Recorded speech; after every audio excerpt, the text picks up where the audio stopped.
All right, what you guys are going to end up doing next time you're in school is the gravity lab.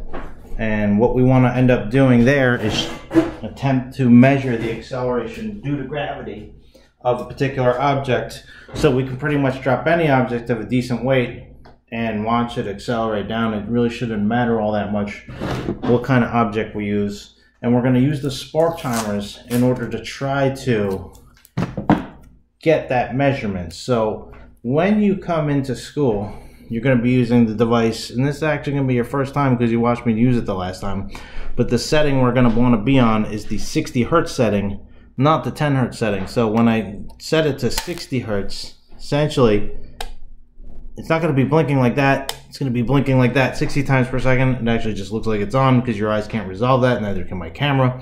And what you're going to see is that that is a much better time resolution, and it will collect a data point 60 times every second. That's roughly 0.0167 seconds. You get a new data point there. So as we're dropping it, we're going to get a lot of data here. But despite the fact that it's so fast, we should still be able to see an acceleration pattern on our spark tape. So essentially what we're going to be doing is we're simply going to be having an object taped to the spark timer. You can turn it on and you can let it go. And once you do, you're going to get a spark pattern here. And I'm not even going to bother holding it up to the camera because the light's a little dim right now. You're not going to be able to pick up the pattern on the spark tape. However, but what we should see is the pattern of acceleration from a dot timer. So you're going to see the first couple data points look very close to each other. However, upon further inspection, each successive data point should be farther than the next. And for those of you that are at home virtual and not doing this lab in person, we're going to send you a graphic that shows the spark tape pattern. In fact, we had the app going where I guess you can scan the whole image and get it all in one file. So that'll be better for us this time around. I wish I knew about that in the last one because that would have saved us some confusion there. But your pattern should essentially look like that. More distance every single instant in time that we go by here. And it's going to be up to you to read the position as a function of time and then plot it out. Now what we have here is the pattern for the acceleration. And what we're going to end up doing in lab is one of the things we're going to do is we're going to try to construct a V versus T graph. It's the same way we did at the previous lab, and from that you could get the acceleration. But we're also going to try a new method, one called linearization. So when you plot out this data set here, it's going to look like this. Here's our X versus T graph, and it's going to be a parabolic data set. So you can't fit that to a straight line. It's going to be shaped like this. And if I asked you to determine the acceleration just based on looking at that graph, the only thing you really tell me is that, well, it's positive acceleration because it's cup up, even though it's flowing down. You know, if we define the values as positive, we would get positive acceleration here. The V versus T graph that you construct would obviously be linear, and you could get the acceleration from that just like we did the last time. But we're more interested this time around in a process called linearization. So plotting X versus T is clearly not linear. This is parabolic. But what we can do is we can linearize our data set. So what I mean by that is this. Let's take a look at the position as a function of time. And I'm going to use X's here as opposed to Y's, just because, you know, that's something we were accustomed to so far. So if I just draw out the formula for position as a function of time, we have final position equals initial position plus VIT plus 1/2 AT squared. However, we're defining our initial dropping point as 0 meters, and we're dropping it from rest. So these two terms here are 0. Can we even see that with the glare on there? I'm not quite sure. I read it out. It's good enough. But once we have it, those two terms being 0, you get this.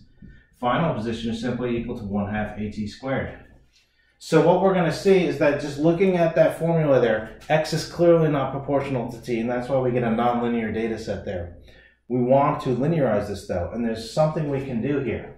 What we can do is we can keep our X data the way it is, and we can square all of our time data. So every single data point that you have, you can square it, and then write in what that t squared value is.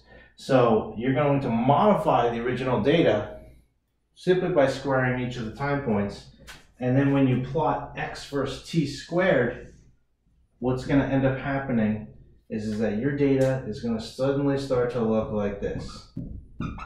And you're going to have to draw a line of best fit, or you could have a computer do it. And linear graphs are easy to analyze by hand. Now, you could actually analyze this via computer and get at your acceleration pretty easily. But back in the day, physicists didn't have that luxury, so they had to come up with procedures to figure out these things for nonlinear data sets by converting them to a linear graph. And the slope of this graph would have physical significance, and the physical significance is going to be found in this relationship here for this particular set of circumstances. The final position is equal to 1/2 a t squared. Essentially what we've done is we've linearized this data where final position is our vertical axis, and then our horizontal axis is t squared. So it's essentially like this is our y data, t squared is our x data, and this right here is our slope. So the slope of this graph is going to be equal to 1/2 the acceleration, as opposed to the slope being equal to the acceleration like it is on a v versus t graph. That's something that's different here, obviously. So, and then there's no intercept here, so there's no b. So when you get the slope of this graph, it's equal to 1/2 a.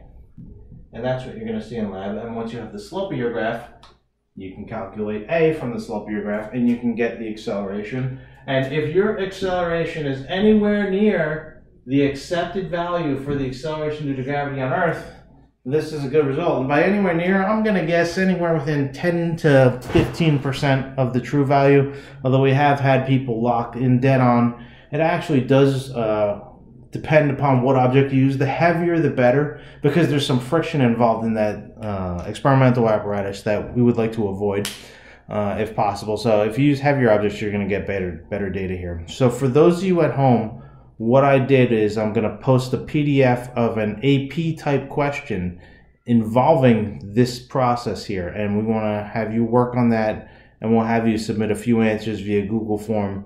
And then when you do that, you'll be in a lot better shape to come in lab. This is also kind of my trial run as to how can I accomplish two things at once when I'm running lab. My guess is maybe I'll have you guys watch some sort of video lesson from me on a regular basis. And if it works great, it works great. And if it doesn't, we're going to stop. But, you know, this is the trial run, so let's end up seeing how it goes. And we'll probably have maybe one or two more before I make a decision on whether or not it's good or not. All right, so I will post that link for you tomorrow when we're, live. See you then.